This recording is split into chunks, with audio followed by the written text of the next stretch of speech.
Hello, I'm Kerry White, and I'm going to just have a little bit of a conversation about stillness. So, stillness is the beginning and the end, it's birth and death, it's the beginning and end of a cycle, it's the very start of anything that it could ever could be. If we think of the beginning of creation, where it began with nothing at all, or was it just consciousness? And then that consciousness then created frequency, vibration. It started to notice itself by creating some kind of movement, some kind of form. And that movement created what we would interpret as sound. And the sound created frequencies that we could interpret as light. And then the combination of these frequencies and light waves would create form, which could be our bodies right here, and the all the elements of the atoms and everything that's all uniquely, beautifully put together. I always say with the organs, I mean, it's a musical instrument, isn't it?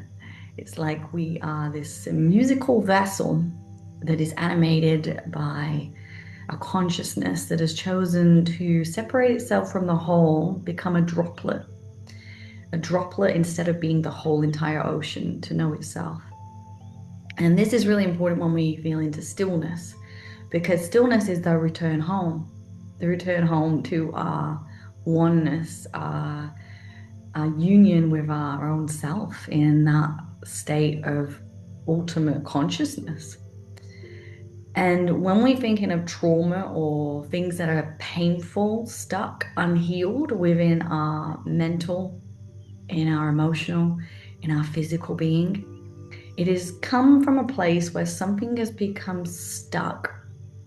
And you could almost think, well, isn't stuck stillness? Isn't stuck then a separation from, the movement? And we could say yes.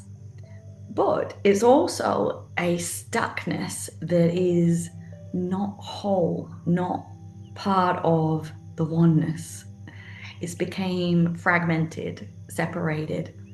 It's still existing in a loop of some kind. So even though we would say that it's stuck or trapped or, or out of our reach, because sometimes we can't even really, it's really hard to sometimes to even connect to these within yourself because you're so used to the loops, the mental loops, the emotional loops, the physical habits and patterns, that you don't actually notice the loops that are forming. And a good way to describe them is actually like looping, because they're stuck in a loop and they've not returned to the oneness of the consciousness of who you are right here, right now, today. And those little loops become little recording systems almost that are just playing out that same tune over and over again in the background of your energy field.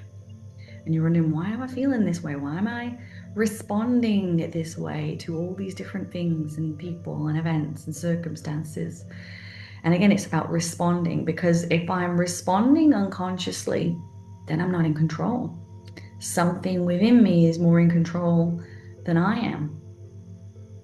So that's a good way to look at it as well. So when we become conscious of how we respond, and nobody is responsible for our emotions, the way we respond emotionally, that's on us. And again, people can do things and say things that are not great or nice, and we can choose how to respond. And that's coming from a conscious, present state. It's only when we start to act out of an unconscious state that we could then inflict pain, suffering back on the other, because hurt people, hey? But not when they're in a conscious, present state and choosing from a place of union with the self. And this union with the self comes from that collapse of all that you are into now. So every pain that you have in your body right now, what is it stuck in? What is it attached to? What memory, what emotion, what event, what circumstance is still looping in that section of, say, your mind, your body? Wherever that pain is, where is it stuck? And then what is it there? And you can do this very easily by taking big, deep breaths and moving towards the midline and the stillness within your own body. So a good thing to focus upon is, if you want to focus on your pineal gland, it's bringing you inwards. If you want to focus on your heart, it's bringing you inwards.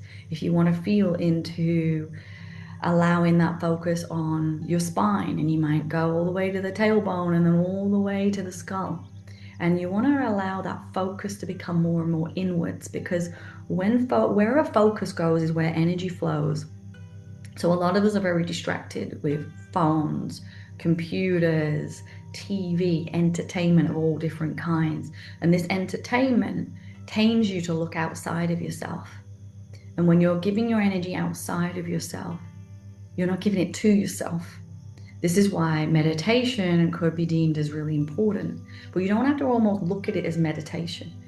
If it's the simple, am I inwards? Am I connecting inwards? Am I pausing? And it could be when you first sit in your car, before maybe you crack the engine, or you crack the engine and you, with the hum of the engine, you allow that to bring you inwards.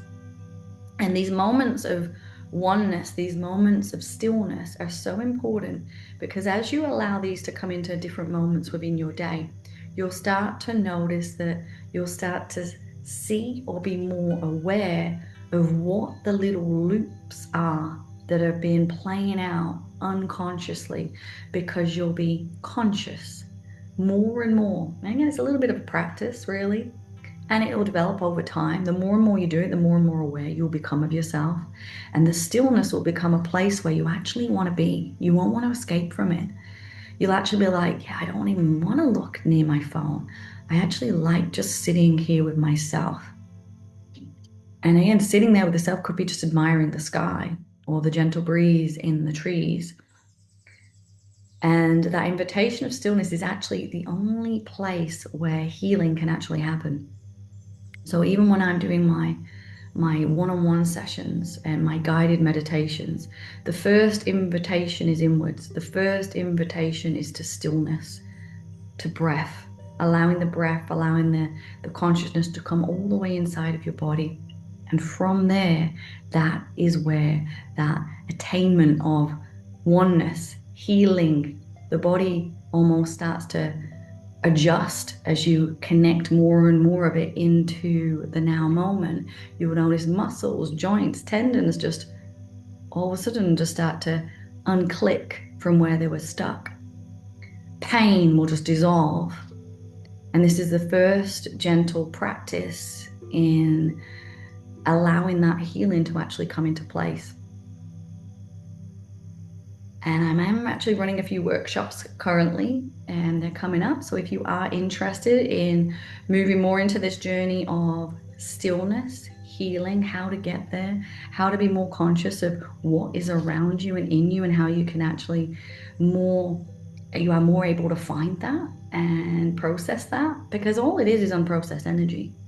And if we look at it, like everything within you is just that is stuck, that is, if you are stuck mentally, emotionally, physically in some capacity, there's just something that hasn't been processed, something that hasn't been seen, something that hasn't been illuminated.